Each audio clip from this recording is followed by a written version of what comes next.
Hello नमस्कार समाचार में आपका स्वागत। हम आपको बहुत ही महत्वपूर्ण जानकारी देने वाले हैं। बहुत बड़ी एक डेबिट दिखाने वाले हैं। मध्य प्रदेश के अतिथि शिक्षकों की सरकार ने सभी मांगें मान ली है। अतिथि शिक्षकों की बाकी जो मांगें हैं वो भी जल्दी मानी जाएगी, ऐसा आदेश जारी किया गया है सरकार की ओर से।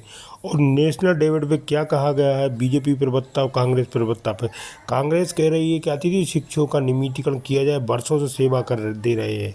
और सरकार का कहना है कि कुछ समय चाहिए है नियमितीकरण के लिए, वो भी मांगे जल्दी मान ली जाएगी। तो मैं इसके संबंध में पूरी विस्तार से जानकारी दूंगा। वो डेबिट भी दिखाने वाला हूँ बीजेपी और कांग्रेस ने क्या कहा है एक दूसरे पर, और कब तक अतिथि शिक्षकों का नियमितीकरण होगा, विभाग की परीक्षा ली जाएगी।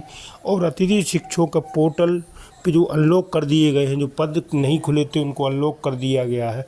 और किसी भी प्रकार की समस्या थी उस सबका समाधान कर दिया गया है अतिथि शिक्षकों की। ठीक है फ्रेंड। और जल्दी अतिथि शिक्षकों की सभी नियुक्ति कर ली जाएगी। और नियमितीकरण के ऊपर भी विचार चल रहा है, जल्दी अतिथि शिक्षकों का नियमितीकरण भी किया जाएगा। तो मैं इसके संबंध में पूरी विस्तार से जानकारी देने वाला हूँ। वो लाइव डेबिट दिखाने जा वाला हूँ जो नेशनल मीडिया पे चल रही है। तो आप वीडियो में बने रहे, वीडियो पूरा देखें। वीडियो अच्छा लगे तो लाइक करें और चैनल को सब्सक्राइब जरूर कर लें अपडेट पाने के लिए। क्या कहना है बीजेपी का और क्या कहना है कांग्रेस का, वीडियो बने रहे। विभाग ने पोर्टल पर उनकी आईडी को अनलॉक भी कर दिया है। हालांकि गेस्ट टीचर्स की अन्य मांगों पर सरकार के साथ सहमति बनने की बात कही जा रही है, लेकिन कांग्रेस सरकार पर हमलावर है। कांग्रेस का आरोप है कि एक मांग पूरी करके सरकार ने कोई एहसान नहीं किया है। बीजेपी ने पलटवार किया, कहा कि सरकार गेस्ट टीचर्स के साथ है, जो भी उनकी और मांगे हैं उन पर भी भविष्य में फैसला ले लिया जाएगा। कुल मिलाकर गेस्ट टीचर्स को लेकर सियासत हाई है, इसी पर आज है महाडिबेट।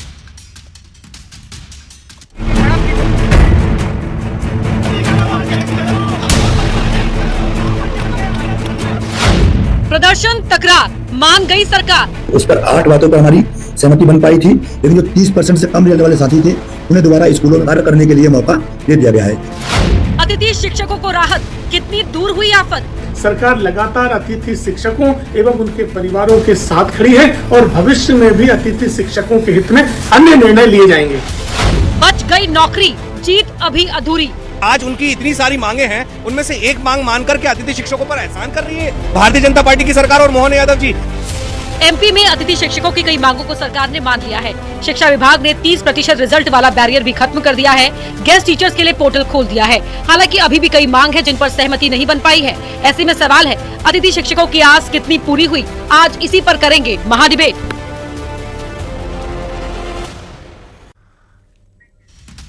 अब सवाल यह है कि बाकी बची हुई मांगों पर सरकार का क्या स्टैंड रहेगा, जिसको लेकर कांग्रेस भी हमलावर है। महाडिबेट करेंगे शुरू, लेकिन आइए पहले देख लेते हैं कि महाडिबेट में आज कौन कौन से सवाल रहेंगे, कौन से महत्वपूर्ण सवालों के इर्द गिर्द आज की महाडिबेट रहेगी। पहला सवाल रहेगा, सरकार मान गई है, सहमति बन चुकी है, जो आज पहली मांग पूरी की गई है, शिक्षक उसके बाद कितने संतुष्ट हैं। अगला सवाल रहेगा कि टीचर्स के बहाने आखिरकार कांग्रेस सरकार पर क्यों हमलावर है, क्योंकि सरकार और टीचर्स के डेलीगेशन के बीच सहमति बन चुकी है मांगों को लेकर, तो अब कांग्रेस अटैकिंग मोड में क्यों है। अगला सवाल रहेगा कि अधूरी जीत है, अभी ये जीत मुकम्मल नहीं कही जा सकती है, ये जीत अभी पूरी नहीं है, तो आगे की तैयारी क्या है अतिथि शिक्षकों की।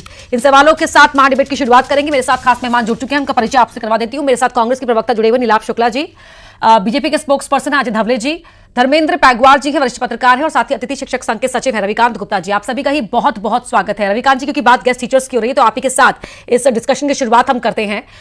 जो ये पहला पड़ाव आपके शिक्षकों की समूह ने पूरा किया है, कितने संतुष्ट हैं आप उससे? पहले तो धन्यवाद मेरी टीम का कि आपने मौका दिया हमें बोलने का। ये जो मांगे हमारी पूरी हुई हैं वो हमारे लिए एक समस्या थी। मांग तो हमारी है नियमितीकरण की, जो आज लगभग 15 साल से हम मांग रहे हैं। 30% का जो रिजल्ट का जो आज मांगा है, हमारी मांग को पूरा किया गया है। तो 2019 से शुरू किया था कि आपका रिजल्ट अगर 30% से कम होता है तो आपको बाहर कर दिया जाएगा। वर्तमान में हमारी नियुक्ति, और हमने ये कहा कि हमारी नियुक्ति को देखा जाए, हमारा पूरा रविकांत जी आप अपनी बात कंप्लीट कीजिएगा, लेकिन मैं एक और सवाल आपसे यहाँ पर पूछना चाहती हूँ कि इस 30% के बैरियर की वजह से कितने टीचर्स अफेक्ट हो रहे थे? लगभग 12,000 से अधिक शिक्षक थे जो बाहर हो गए थे। जी ठीक है जी, और अपनी बात पूरी कीजिए सर आप। जी, तो लगभग 12,000 लोग बाहर हुए थे। साथ में ही जो जिनका रिजल्ट 30% से कम नहीं था उनको भी बाहर कर दिया गया था। और अब जो आज आदेश तो भी जारी नहीं हुआ है, लेकिन बैरियर हटा दिया गया है। जो पोर्टल में उनके लिए कह रहे थे कि आपका रिजल्ट 30% से कम है, उससे उन्हें मुक्ति दे दी गई है और उनका ज्वाइंट लेटर निकलना शुरू हो गया है या चॉइस फिलिंग होना शुरू हो गया। ये एक अच्छी खबर हमारे लिए जरूर है कि हमारे लगभग 12,000 साथियों को मौका मिलेगा काम करने के लिए। लेकिन अभी हमारी बहुत सारी मांगे हैं जो अधूरी हैं, क्योंकि स्कूलों में बहुत सारे पद बंद कर दिए गए हैं, जैसे कि मिडिल स्कूलों में संस्कृत हो गई, विज्ञान हो गया, हिंदी के पद बंद कर दिए गए हैं, जिससे हमारे बहुत साथी बाहर हो गए। इसी प्रकार लगभग इस साल उच्च पद प्रभार अधिशेष जो अतिशेष का कार्य चल रहा है, सीएम राज स्कूलों में काउंसलिंग, मॉडल स्कूलों में काउंसलिंग से लगभग 3 से 4,000 लोग वर्तमान में बाहर हो चुके हैं। अच्छा। अब हम ये चाहते हैं कि माननीय शिक्षा मंत्री के कहे अनुसार कि 10 महीने का अनुबंध हो गया है, तो जिनको बाहर किया गया है वर्तमान और ये जनजातीय का जो ऑनलाइन पोर्टल है ये क्या है? जो हमारे शिक्षा विभाग में 2 विभाग चलते हैं, एक एजुकेशन, एक ट्राइबल। तो जो लोक शिक्षण संचालनालय है पूरा कार्य ऑनलाइन कराता है, लेकिन जनजातीय विभाग में पूरा कार्य ऑफलाइन होता है। अच्छा। मतलब कि स्कूलों में आवेदन मंगाए जाते हैं और उनकी ऑनलाइन फीडिंग नहीं होती, उनका मानदेय भी ऑफलाइन होता है, पूरा कार्य ऑफलाइन रहता है, जो पारदर्शी तरीके से नहीं होता। जी अजय धवले जी, आपने सुन लिया रवि जी को भी यहाँ पर, वो कह रहे हैं कि जो मेन मुद्दा है, मुख्य मांग है, वो है नियमितीकरण की। अभी सरकार धीरे धीरे भले ही कदम आगे बढ़ा रही है, लेकिन जो नियमितीकरण की मांग है वो तो उनकी असल मांग है, और कांग्रेस कह रही है कि एक मांग पूरी करके एहसान नहीं कर रहे हैं आप लोग। जी अपर्णा जी, पहले तो अतिथि शिक्षक संघ का जो विषय था और उनकी जो मांगे थी, मुझे लगता है कि सरकार ने इस विषय को संवेदनशीलता के साथ में डील करके 2 डेलीगेशन माननीय शिक्षा मंत्री जी से मिले थे और 2 डेलीगेशन के विभिन्न मांगों को, जैसे कि जो उनकी प्रायोरिटीज थी कि पहला था कि ये 30% से कम रिजल्ट वाले विद्यालयों के अतिथि शिक्षकों को एलिजिबल करना, ये एक मांग पूरी हो गई।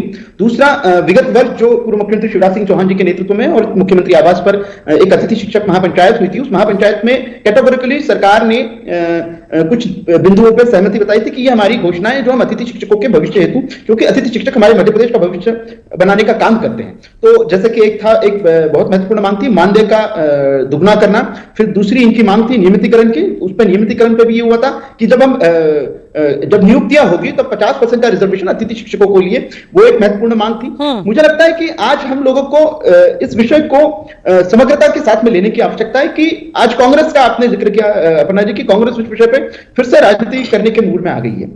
मध्य प्रदेश को जिन्होंने ये शिक्षा कर्मियों का कल्चर दिया, मध्य प्रदेश की शिक्षा व्यवस्था को सबोटाज करने का अगर किसी ने काम किया था वो कांग्रेस की तत्कालीन दिग्विजय सिंह की, मिस्टर बंदा था जी की सरकार थी। और तब से लेकर आज तक की इस व्यवस्था को हम बनाने का जो काम कर रहे हैं, अभी भी निश्चित तौर पर अतिथि शिक्षक महासंघ की जितनी भी मांगे हैं और मध्य प्रदेश में उनके जो विषय हैं, उन विषयों के लिए सरकार की आप सार्थकता, ये हम इसको कहेंगे कि संकल्प शक्ति के साथ में सार्थकता की ओर विषय को लेके जा रहे हैं। आज आप जैसा कि मैंने कहा कि मानदेय दुगना करने वाला विषय हम लोगों ने मान लिया है, ये आज 30% वाला विषय पे सहमति बन गई है। अब एक महत्वपूर्ण विषय है जो नियमितीकरण का।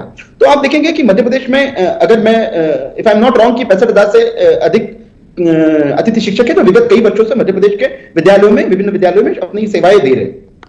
एक 50% के पैरामीटर पे किस प्रकार से सहमति बने और फिर से इनके साथ में जो कंसेंसस बनाने की बात हो रही थी, उस कंसेंसस को आगे कैसे लेके मतलब आप ये कह रहे हैं कि सरकार ने जो एक कदम आगे बढ़ाया है वो निरंतर प्रक्रिया का हिस्सा है, अब आगे बढ़ती रहेगी सरकार, आप ये कहना चाह रहे हैं धवले जी? बिल्कुल बिल्कुल, निश्चित ठीक है, ये कंटिन्यूअस प्रोसेस है। अपना जी अभी इन्होंने हमारे साथी ने खुद स्वीकार किया था कि 10 माह के अनुबंध का भी एक इनका विषय था कि वो भी एक महत्वपूर्ण मांग थी कि एक पूरा एक 11 महीने का, जिसे या हम कहें कि एक पूरे साल भर का अनुबंध की बात थी, उस विषय पे भी प्राय सहमति बन गई और अब वो विषय भी आगे बढ़ गया।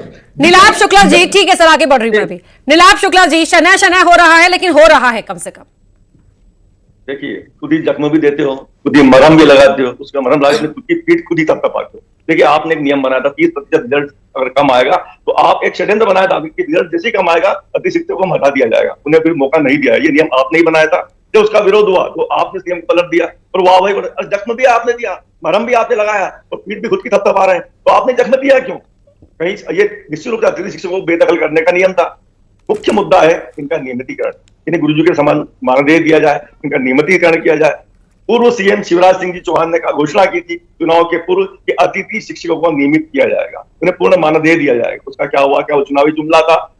उसके पहले अभी वर्तमान में जो मुख्यमंत्री हैं मोहन यादव जी, उन्होंने 2018 में जब हमारी सरकार थी बकायदा पत्र लिखा था कमलनाथ जी को कि इनको नियमित किया जाए, अतिथि शिक्षकों को इन्हें पूर्ण मानदेय दिया जाए, ये अनुभव के आधार पर इन्हें नियुक्तियां दी जाए। शिवराज जी अपने मोहन यादव चौहान जी को पत्र लिखा था उन्होंने, सरकार अल्प समय की थी, उसका खाका तैयार कर रहे थे, योजना तैयार कर रहे थे, षड्यंत्र हमारी सरकार गिरा दी गई, वो विषय में बात करना नहीं चाहता। जब मोहन यादव जी ने उस समय पत्र लिखा था, इच्छा जाहिर की थी कमलनाथ जी के शासनकाल में, तो आप तो स्वयं साक्षात मुख्यमंत्री हैं, अब क्या अड़चन है, अब क्या समस्या है? यही ज्योतिरादित्य सिंधिया जी जो हुंकार भरते हुए कांग्रेस छोड़कर भाजपा में गए थे कि अतिथि शिक्षकों के लिए मैं सड़कों पर आऊंगा, तो हवाई जहाज में घूम रहे हैं, सड़कों पर आ ही नहीं रहे, कहीं उनकी हुंकार नहीं सुनाई दे रही हमें। तो ये दोहरा मापदंड क्यों?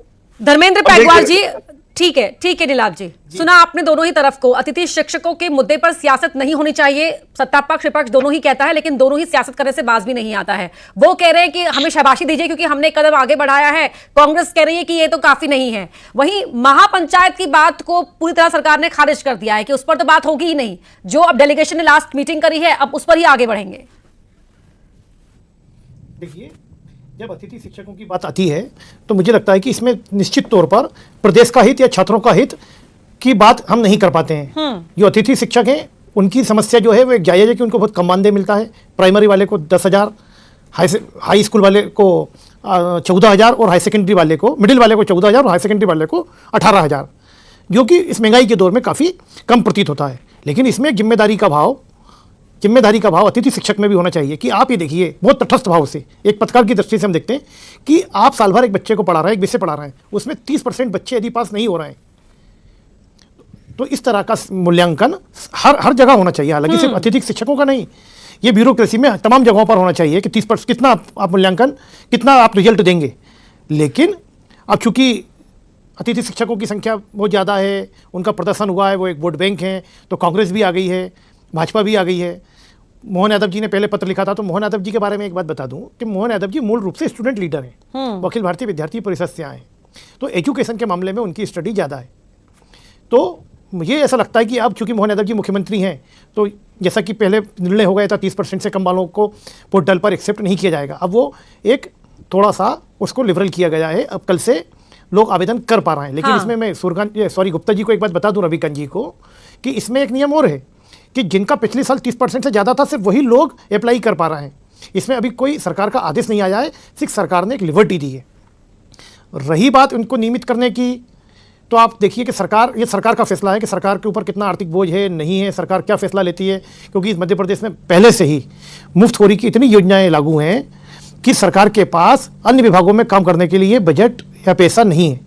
तो मैं ये नहीं बोल रहा हूँ कि अतिथि शिक्षकों को नियमित नहीं किया चाहिए, नियमित किया जाना चाहिए। वो भी इस प्रदेश के नागरिक हैं, वो भी शिक्षा के क्षेत्र में काम कर रहे हैं, बच्चों को पढ़ा रहे हैं, लेकिन सरकार क्वालिटी उन्हें भी देनी होगी, रिजल्ट उन्हें भी देना होगा। हाँ, रविकांत जी, जरूर देना आपकी होगा। आपकी तमाम मांगों पर समर्थन आपको सभी का मिल रहा है, लेकिन शिक्षकों को भी गुणवत्ता देनी होगी पढ़ाई में, उन्हें भी रिजल्ट निकालना ही होगा, क्योंकि हर कर्मचारी पर होता है दबाव के आरे पूरे करने का। मेरे ऊपर भी है, मेरा भी अपने गोल्स होते हैं जो ऑफिशियल होते हैं, जो मुझे पूरे करने होते हैं, सबके ऊपर होते हैं। अब तो पूरा कॉर्पोरेट कल्चर है हर तरफ। रविकांत जी, बिल्कुल हम भी इसके लिए हम भी सहमत हैं आपकी बात से। लेकिन हमारी नियुक्ति देखी जाए, अभी 3 में इस साल का अगर वर्तमान में देखिए आप लोग, सितंबर महीना निकल चुका है, अभी स्कूलों में नियुक्ति नहीं हो पाई है। जब हमारी नियुक्ति अक्टूबर में करेंगे आप, नवंबर में करेंगे आप, तो हम कैसे रिजल्ट अच्छा दे पाएंगे। अभी पिछले वर्ष आप देखेंगे विधानसभा चुनाव में ड्यूटी लगाई गई हमारी, लोकसभा चुनाव हुआ, जल्दी परीक्षाएं करा ली गई। आप अधिकतर लोगों की ज्वाइनिंग देखेंगे सितंबर, अक्टूबर, नवंबर में हुई थी। तो रिजल्ट के लिए हमें अगर आप टाइम से स्कूल में बुलाइए तो हम रिजल्ट भी अच्छा देने का प्रयास करेंगे। 1 जुलाई से नियुक्ति करिए हमारी, जैसे अन्य शिक्षकों की होती है, तो बिल्कुल रिजल्ट अच्छा आएगा। हाँ, जो बाकी मैं भी मानता हूँ कि अगर रिजल्ट खराब आ रहा है तो इसके लिए जिम्मेदार हम लोग हैं, लेकिन कब, जब आप हमें सही टाइम से स्कूल बुलाएंगे और हमें सही टाइम से मौका देंगे तब। हाँ, तो ये अजय धवले जी, आखिरी गेंद पर आप मैदान में उतार रहे हैं खेलने के लिए, बोल रहे हैं कि अब बनाइए 15 रन, अब गेंदें बची हैं 2, तो कैसे करेंगे?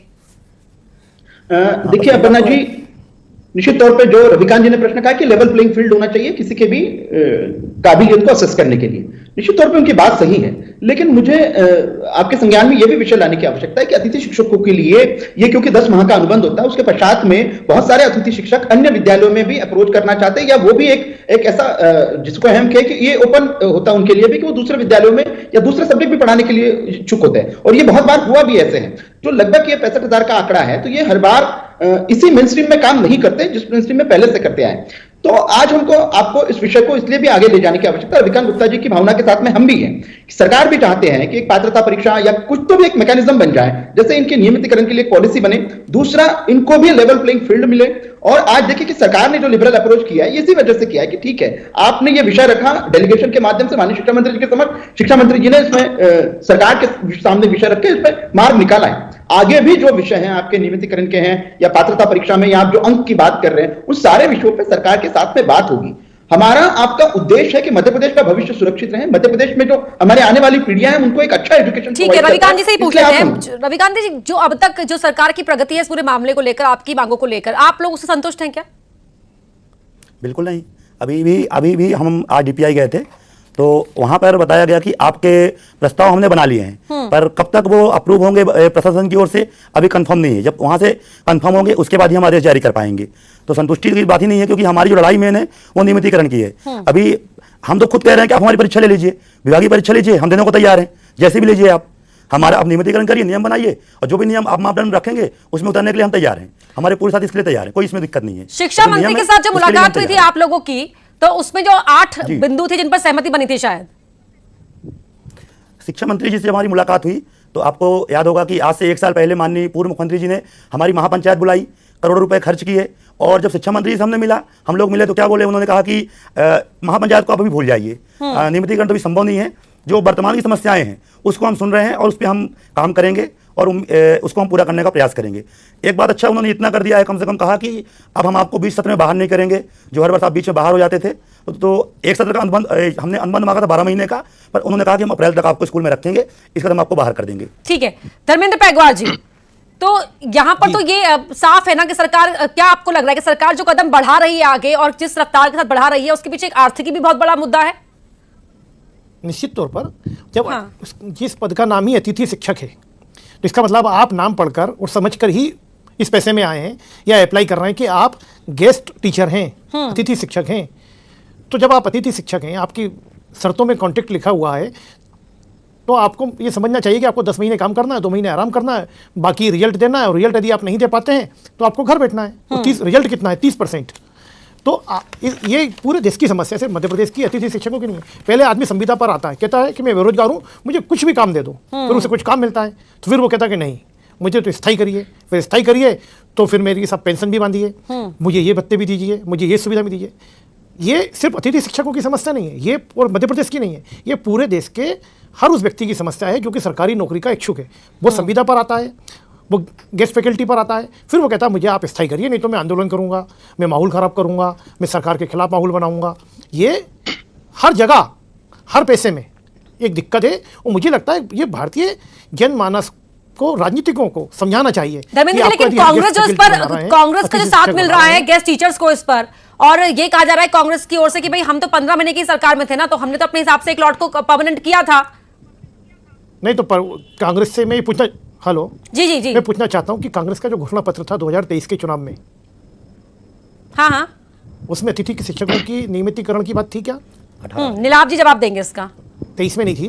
18 में था। नीलाभ जी, कांग्रेस का जो घोषणा पत्र था 2023 विषय नहीं, विषय ये है कि हम नियमित करना चाहते थे, हमने उसका खाका तैयार कर ली, पूरी योजना तैयार कर ली। धर्मेंद्र जी की बात का जवाब देता हूँ। धर्मेंद्र जी ने कहा कि ये अतिथि शिक्षक होते हैं, अतिथि शब्द जो हुआ है, तो ये बताया धर्मेंद्र जी आप मुझे कि शिवराज सिंह जी ने इस हैसियत से कहा था उन्हें नियमित करें। वर्तमान जो मुख्यमंत्री उन्होंने पत्र लिखा था नियमित किया जाए, अब क्या अड़चने आ रही है? तो सरकार आश्वासन देती कि आपको नियमित करेंगे, तो क्यों नहीं किया जा रहा नियमित? आपने कहा कि उनको गोल इश्यू करना चाहिए, आपने कहा कि आपको संस्थान गोल देती है, एक टारगेट देती है, आपको पूरा करना पड़ता है, लेकिन आपके संस्था वैसे संसाधन भी देती है, सुविधाएं भी देती है, योजनाएं भी नहीं, तब आप उस गोल को अचीव कर पाते हैं। लेकिन आप ये बताएं अगर शिक्षक परिणाम नहीं दे पाते तो क्या अतिथि शिक्षक अकेले जवाबदार है? शासन की नीतियां, प्राचार्य गलतियां, स्कूल के भवन नहीं है, स्कूल में आज कई आदिवासी क्षेत्रों में स्कूल के पहुंच मार। धर्मेंद्र पैगवार जी, आप कुछ कहना चाहते बीच में? जी, मैं कहना चाह रहा हूं, एक मिनट सुन लेते हैं जवाब। बोल रहे हैं, लेकिन उनसे ये पूछना चाहता हूं कि 2023 के कांग्रेस के घोषणा पत्र में अतिथि शिक्षकों की बात, उनकी मांगे इन्होंने लिखी, वो कहने हमारी नियत में है, वो हमारी नियत में था। देखिए, घोषणा पत्र में सब बातें रही गई थी कि जो भी संविदा पे जाती थी सबको नियमित किया जाएगा, इनको नियमित किया जाएगा, ये हमारी योजना थी और हम उसके लिए प्रयास भी कर रहे थे। लेकिन अल्प समय में हमारी सरकार का सदन पूर्वक विवाद गिरा दिया गया, हमारी पूरी योजना तैयार था इस चीज को लेकर। धबले जी, 2023 का वादा आप लोगों ने क्यों भुलाया? भले ही आप वर्तमान में रहकर काम करने की बात कह रहे हैं, लेकिन 2023 का वादा जो गेस्ट टीचर्स के साथ किया गया था, उस वादे को क्यों भुला दिया गया? अपर्णा जी, उस 2023 की शिक्षक महापंचायत में मानदेय दुगना करने का विषय था, जो मुझे लगता है उस संकल्प की पूर्ति हो चुकी है। रहा विषय दूसरा ये जो था कि हम लोग नियमितीकरण के लिए पॉलिसी बनाएंगे और इसके लिए पात्रता परीक्षा या जो भी विषय है इस पॉलिसी के माध्यम से काम करेंगे। तो उन सारे विषयों पे अभी भी जो डेलीगेशन गया था उसने भी चर्चा की थी और मुझे लगता है कि सार्थक चर्चा हुई थी।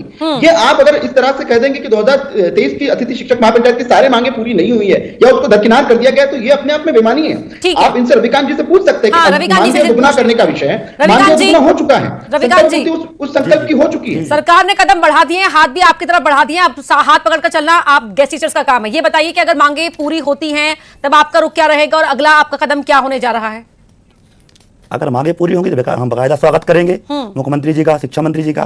पहली बात तो कांग्रेस प्रवक्ता को धन्यवाद, पर मैं उनको याद करवा दूं कि 2018 में कांग्रेस सरकार जब आई थी, हमने 3 महीने लगातार साजनी पार्क में ठंडी बरसात में, वहाँ इतनी बारिश हो रही थी, वहाँ 3 महीने तक हमने आंदोलन किया था, लेकिन कांग्रेस की ओर से कोई व्यक्ति हमसे मिलने नहीं आया। उस समय पर सिंधिया जी भी कांग्रेस में थे और उन्होंने कहा कि हम ढाल और तलवार बनेंगे, खुले मंच से उन्होंने बोला था कि हम आपका नियमितीकरण करवाएंगे।